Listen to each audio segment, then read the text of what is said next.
we stay a little longer? We don't have a plan.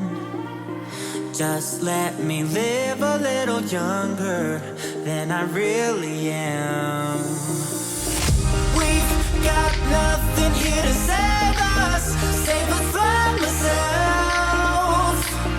Let's live life like it's made up, jump in the wishing well. We are wanderers, nothing can stop us. We are wanderers, nothing can stop us. We are wanderers, nothing can stop us. Good morning, you guys. Boy, your hair is interesting today. Yeah, that's something. Hey, we're at our second sea day for this journey. Yay. So, and what are we gonna do? We're gonna go take like this tour through We're the doing dam. a behind-the-scenes galley tour. Yeah. So, and then we're gonna get I got my coffee. yeah, all you can drink mimosas. And a little breakfast, like brunch Yes. thing. Yeah, So that'll be we'll good. show you guys. They said we can bring cameras, and we got a special invitation from the maitre d' to do this. That is really, really kind. Yeah, Anyway, cool. we're looking forward to doing this. Cool. We'll bring you along. Little lizard. Hi, little guy. Hi. Have a good day. Sumi? Swamy giving us the hats. All right, you guys. So check that out. That's fashionable. What do you think? What do you think, Mo? Yeah, I think you sport yours good. I do? Oh, yeah, you look good. Okay, you gotta fill out this health survey and make sure that you don't have communicable disease. We have United States Public Health who is coming on shift. They don't say when they come, they just come. So if something is not okay, usually they can stop the shift from sailing. So for us it's really important that we keep it clean. It's our responsibility. If you come healthy on board, then you live healthy from here. And it's same for the crew. We have to take care about the crew also. So if you don't love and enjoy what you do in life, then this is not the place maybe for them to be here.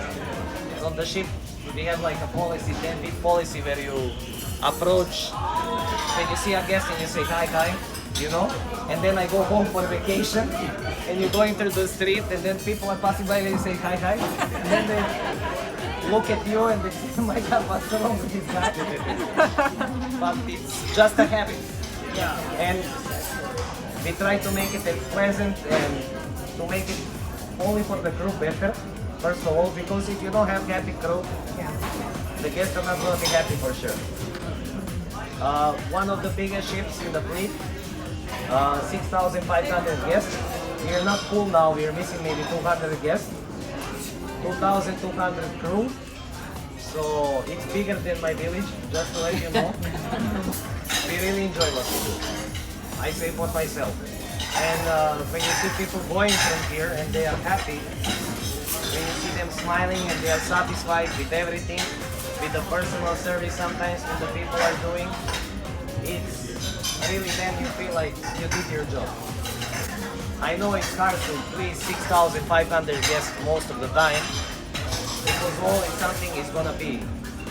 Maybe food, maybe personality of somebody, but on the end of the day we try to correct it. Every day. We sit down in the evening, we talk, okay, what was your issue, what was your issue, what do you think you can improve? So usually we divide you in two groups because we want you to be a smaller group so you can hear better. Just don't forget, English is not our first language, so if you don't understand something, please let us know. It would be much better if you come in the evening and see how the people are running around. And it looks sometimes like nobody knows what he's doing, but everybody knows exactly where he's gonna pick up something and where he's gonna throw it. There are gonna be two cooks who are gonna guide you to the galley and everything, show you a little bit around.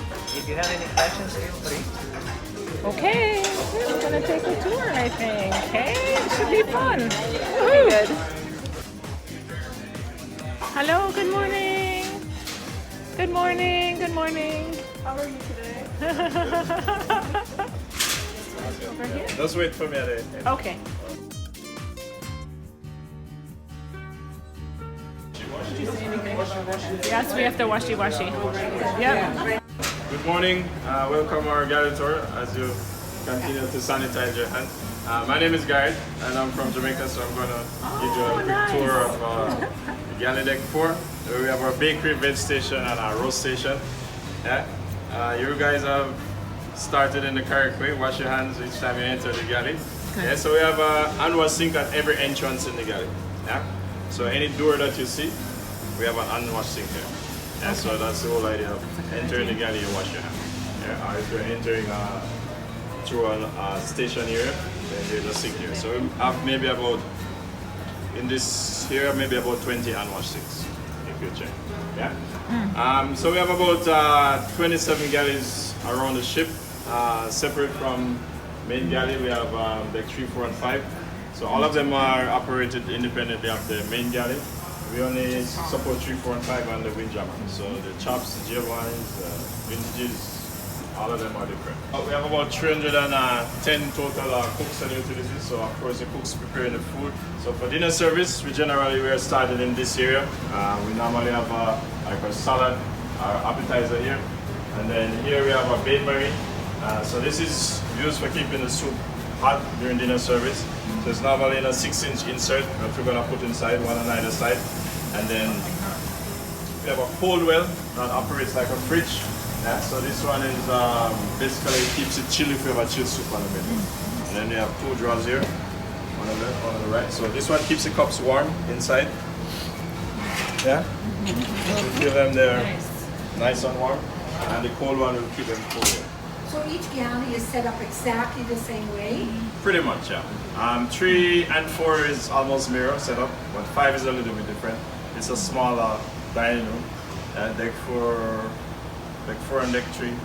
I'm not sure which one, but I think deck 3 is larger.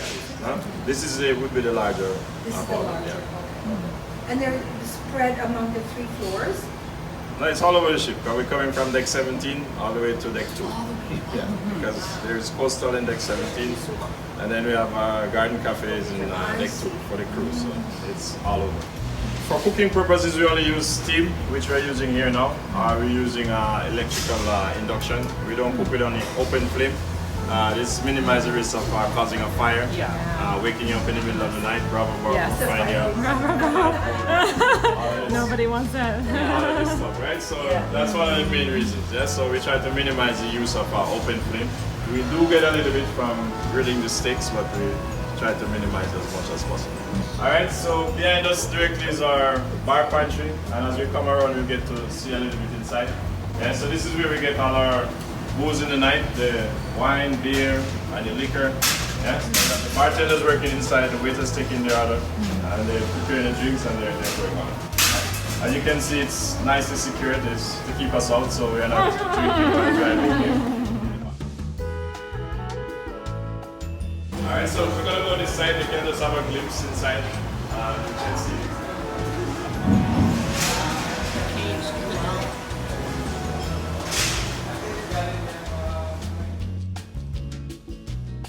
Alright, so this is our dishing area. So for all the help that we'll need today, we're gonna need most of you guys here, right?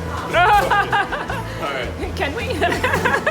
It's very easy, just put the plate, put them through the machine, and no stress, no need to cut your fingers or anything like that. Alright? Alright, so this is our dish ring. So this is basically the flip side, all the plates going out, everything is coming back here. Yeah, so we have about a team of 12 working here in the nights mainly. If we have a lunch, we're gonna have a smaller team working, maybe 1 or 2 people. Yeah? So we normally have 3 on either side, and another 3 in the back on either side. Yeah? So we have 2 large machines that are running, and then we have 2 smaller ones on the side. So the larger ones are for the plates, and anything with food that is greasy is going through that one. The smaller one we use for the glasses, because we keep them separate, because the grease on this one, it kind of mess up the glass. Yeah? So we keep them separate. Yeah? So all the food coming back, food waste, we're going in your yellow bins. Yeah? Then we have a red bin, we're going to have paper plastic. We have blue bins, cans, beer cans, soda can, or if we're using can in the back. We have a grey one that we put bottles, and then we have another grey one that we put broken china. Yeah? All of this is recycled? Yeah. So everything will be going through a process of recycling, not everything on board. Basically, red bin is normally incinerated. Cans are going to be crushed, compacted. The bottles are going to be separated again by color, usually by green, brown, and clear color.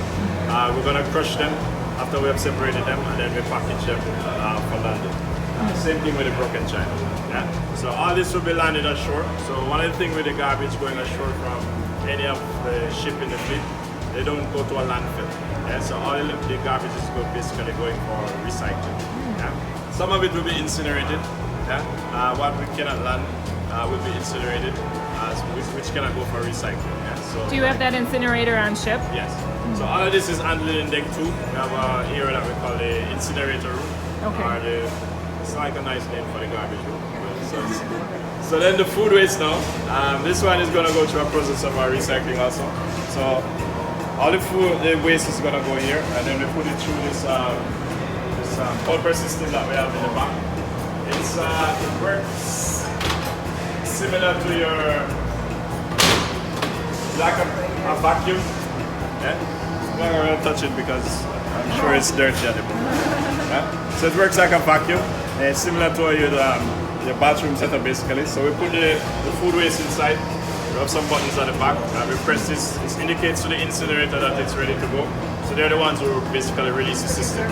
Yeah, as I tell you, we have quite a few galleys around. This galley alone, we have 3 of them. So if we were releasing by ourselves, then we would clog the system. Yeah, so that's the reason they're the ones who are taking care of that. So this is gonna go down to the bottom of the ship basically. So we have some large tanks there. So this would be the food waste, the solid will be eaten by bacteria. We have a certain amount of bacteria that we keep in these tanks. That's gonna eat away the food waste. The liquid is gonna be treated to a drinkable solution.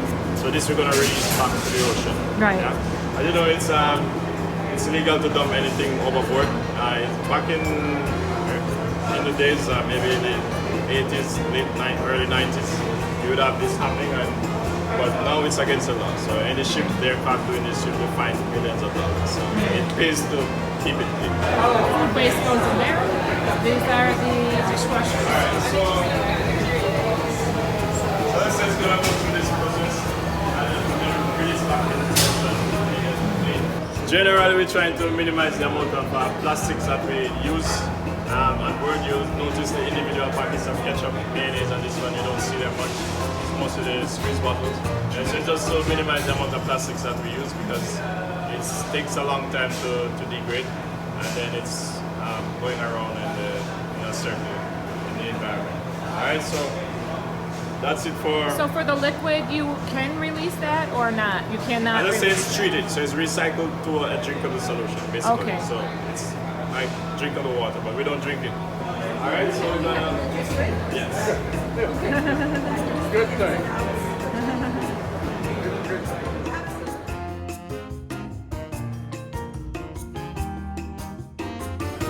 And so this is where we're gonna get all of the plates and cups and bowls and all this stuff that goes through the machine. They're gonna be stocked here on the shelves. The plates will be stocked in the warmers that we have underneath the table. They're plugged in, so the plates are kept warm. And this side we have our coffee station set up. So we have the brewing machines, and we have the hot water dispenser and your juice machine. We normally have like the lemonade and the iced tea there. And the ship, one of the things you'll notice is a double setup of everything. So equipment wise, so you find this side and the other side is the same setup. And so this helps with the flow of the galley if the dining room is busy, and also it keeps us going if one side is down. Yeah, so we always fingers crossed, always one side is working. Alright, so another piece of equipment that we use is a glass chiller. So it's used for cooling food items that we have prepared. Yeah, some of it might be stuff that we have overproduced, or it's might be items that we need to chill down for making a salad and stuff like that. Yeah, so it operates like a fridge, but it chills to the point of freezing. Yeah, so it have 12 fans inside, 6 on either side. And as you can hear, it's a little bit noisy when it gets going. So how it works now, we have hot items, cold items, right? Now we need to cool down. So usually hot items are moving from a temperature of 140 degrees Fahrenheit, and we need to move this below 40 degrees within 6 hours, right? Now we do this in 2 stages. The first stage is from 140 to below 70 in 2 hours, and then the second stage is from 70 to below 40 in 4 hours, yeah? And this, we also normally have logs, a paper check sheet. So we need to log the item inside. We need to put the time, the date, the name of the item, and the different time and temperature that we check in each stage. Yeah? So it's a process guided by US Public Health. So it's not just stick it in and turn your back and forget about it. Yeah? So where's the paper for this? There's nothing inside. There's nothing in that one. Okay.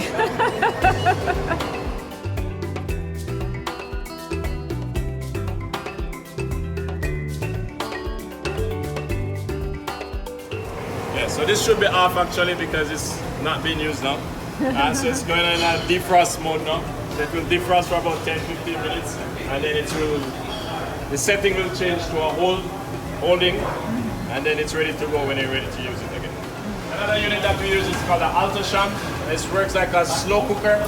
Yeah, so this is what we use to braise like our large cuts of meat, like your prime rib, tenderloin, whichever meat you have, basically you can cook inside. Yeah? It cooks to whatever required temperature you'd like, yeah? From a rare to a well done.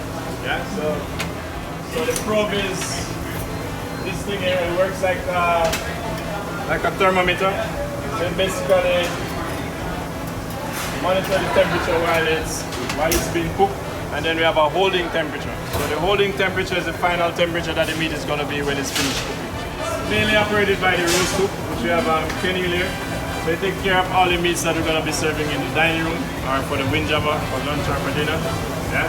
And it's usually the one setting them the time, temperature, and everything to go for dinner.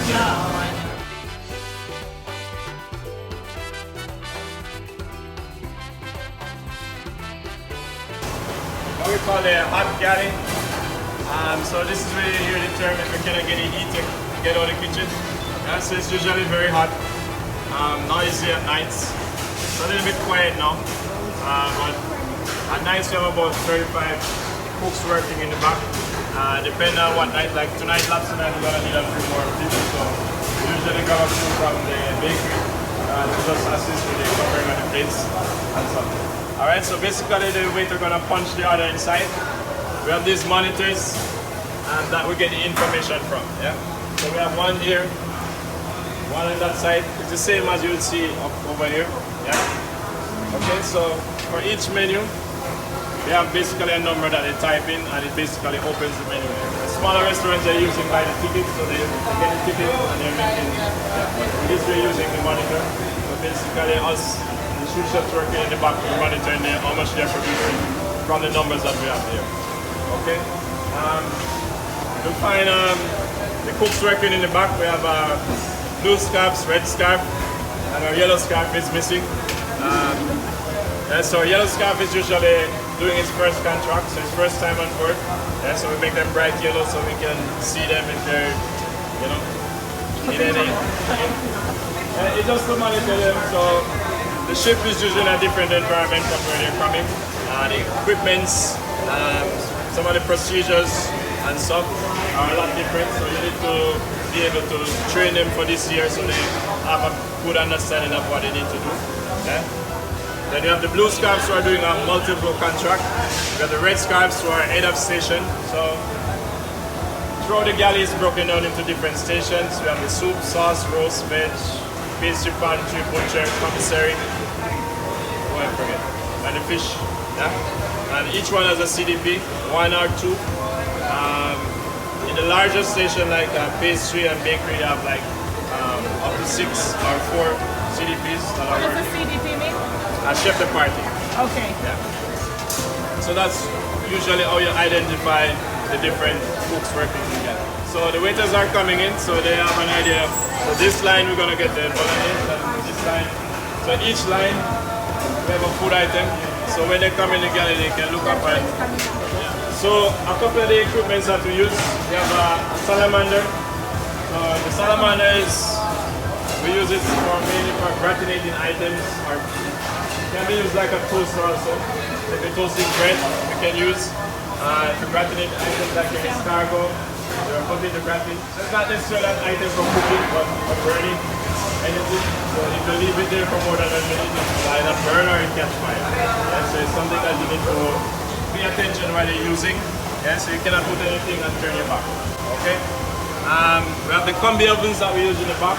They're convection ovens. Convection ovens usually have a fan inside that rotates in here evenly around.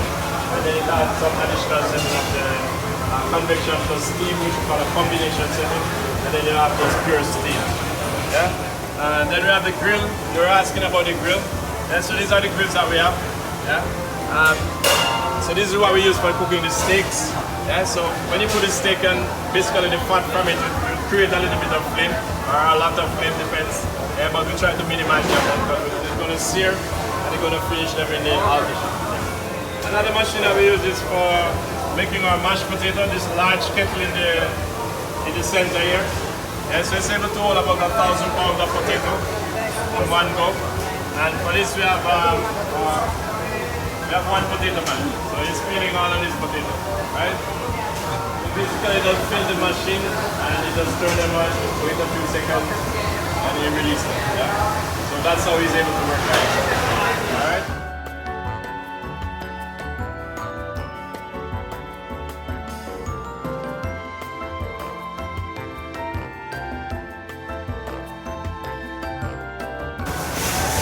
In the center here is color range food. It's basically would be compared to your stove vacuum, but it's induction, so it has the same heating elements as we have on the grill that are keeping it hot. We're not usually cooking large amount of food there, it's just mainly for sauteing items that we're finished blanching. So the pot here is where the veg cooking normally working. So it's using braising pans. So it's like blanching your vegetables, cooking your rice, and your pasta and all of this stuff, and then we basically would finish them on the stove top. Alright, so she was asking why they're not wearing gloves, right? It's required to wear gloves when you're preparing what they call ready to eat food, right? So if you're gonna prepare something that's gonna be eaten without further cooking, that's when you need to wear gloves. If it's like preparing the meats, which we're not gonna eat raw, so he doesn't necessarily need to wear gloves. If you wear it, basically maybe you don't like the feel of the meat and the hand and something like that. But it's mainly like if you go like in the pantry or the pastry, and it will be like an automatic process. Right? All the items that you're preparing is basically going to be eaten like in that state. Yeah. But usually for this side, it's not necessary to wear gloves at the moment. We're going to head over to the bakery.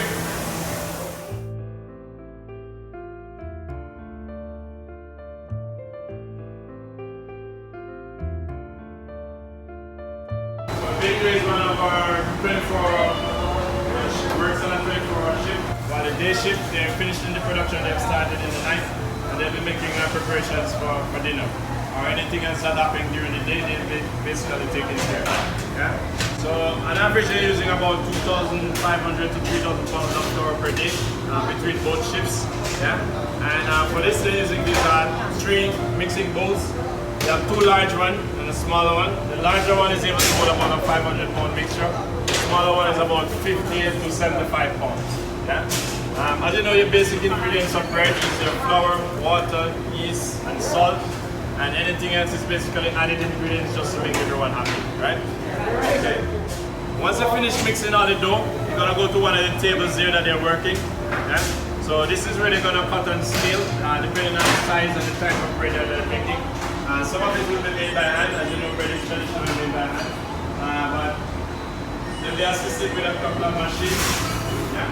You will use a couple of machines to assist them. So this one in the corner here is used for making bread rolls, bread squares. Basically cuts it. Oh, it cuts it out. Yeah.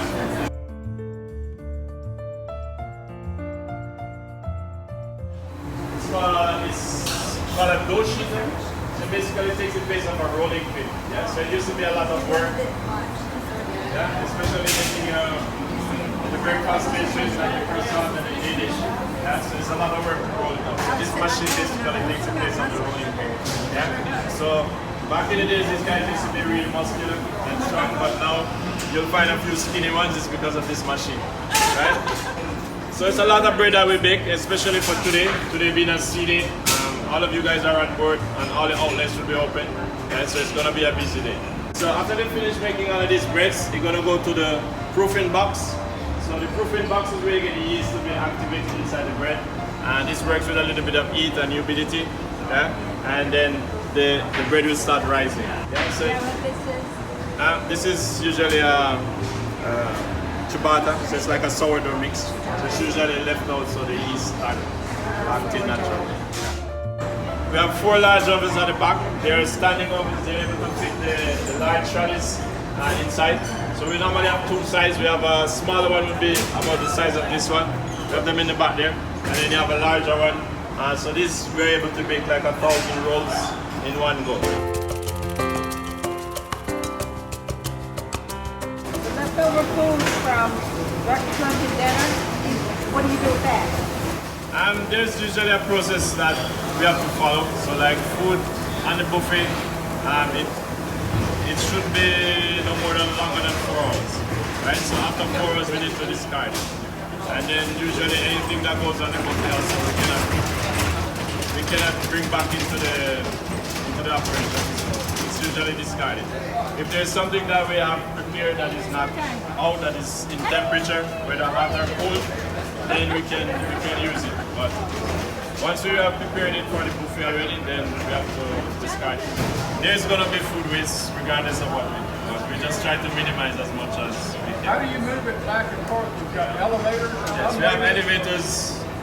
One is directly behind this wall, another one on this side. And we have like 3 sets of elevators going from the back of the ship to the forward. So who does all the spicing of the food? Because it's also consistent. alright, so what happened is, yeah, as I was explaining before, you have the different stations, right? So you have the soup station and sauce station, which is on deck 5. So they're basically preparing all the sauces. Yeah? Soup is, yeah, and then they're distributing it between the 3 days. Yeah. Same thing with the roast one. He's gonna sear all the meats here, and then, yeah, and then he put them on the different decks for cooking. So the one station does all, is there all what's your I mean, basically, as a sous chef, you're basically multi-that. You should have a clear idea of background of what to do.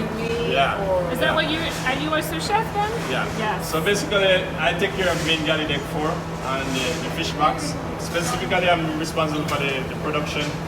So basically, in terms of the quantity of food being produced, food going to the windjammer and the dining room. So basically, I'm basically in charge of that. Yeah. This is your house. Yeah. So you have the executive chef, executive sous chef, and the sous chef. Okay, so sous chef has nothing to do with what you cook. It's a management position. Yes, yes. Yeah. Okay.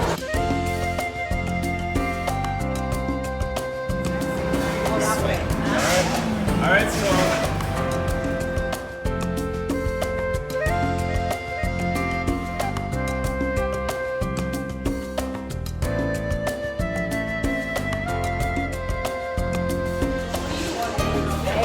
This is pretty cool. You like it? Yeah. So cool.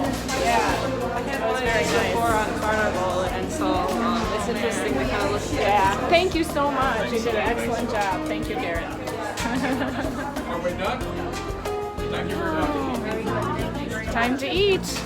I'm hungry now. Yeah. Woo. Yes. There's others. We'll see. I don't know. I think I like mimosa. I love mimosas. Yeah, nice and light. Ooh, look up there. There's the mimosas. Cheers. Okay, I think we can take our hats off. Woo. Bacteria and stuff. Yeah. Nice. Okay, That was actually. we can take these off, right? Yes, yes. Oh, perfect. Thank you. Look at that, baby, you guys. That is not hard to take. My goodness, we're gonna have breakfast right here, right by the window. Nice.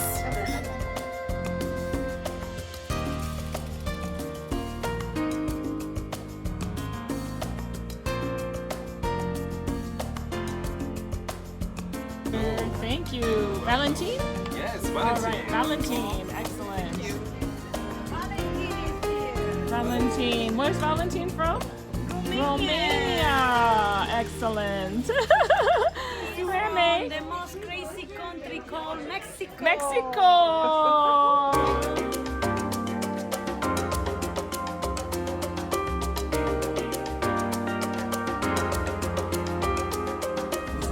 Oh, the seafood paella looks great. Look at that French toast. He was so scared Very something was nice. going to happen.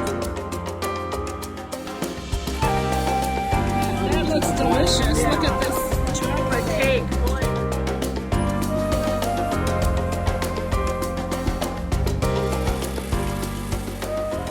Okay, that was fun. 5 mimosas. This is number 6.